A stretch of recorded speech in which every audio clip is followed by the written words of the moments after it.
কলকাতার পানীয় জল সরবরাহের প্রাণকেন্দ্র গার্ডেন ব্রিজ ওয়াটার ওয়ার্কসের গুরুত্বপূর্ণ জলাধার ও স্লাজ পন্ড এলাকা এখন ভূমি দখলদারদের কবলে। কলকাতা মিউনিসিপ্যাল কর্পোরেশনের নিজস্ব মালিকানাধীন এই সরকারি জমি ও জলাশয় বেআইনিভাবে ভরাট করে দখলের অভিযোগ উঠেছে একটি প্রভাবশালী ল্যান্ড মাফিয়া চক্রের বিরুদ্ধে।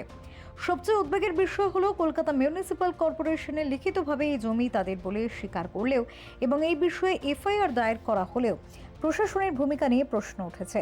অভিযোগ, একাধিক ব্যক্তির নাম ও ভূমিকা স্পষ্ট থাকা সত্ত্বেও রহস্যজনকভাবে মাত্র একজনের বিরুদ্ধে ব্যবস্থা নেওয়ার প্রক্রিয়া শুরু হয়েছে। বাকি অভিযুক্তরা এখনো ধরাছোঁয়ার বাইরে। এলাকাবাসীর দাবি, এর ফলে এলাকায় নিকাশি ব্যবস্থা ভেঙে পড়বে এবং স্থানীয় মাছ চাষিরা কাজ হারাবেন, বাস্তু সংস্থান ধ্বংস হবে। তাদের দাবি, এফআইআর এর নাম থাকা সকল অভিযুক্তের বিরুদ্ধে দ্রুত কঠোর ব্যবস্থা নেওয়া হোক এবং অবিলম্বে সরকারি জমি থেকে মাফিয়া রাজ নির্মূল করা হোক।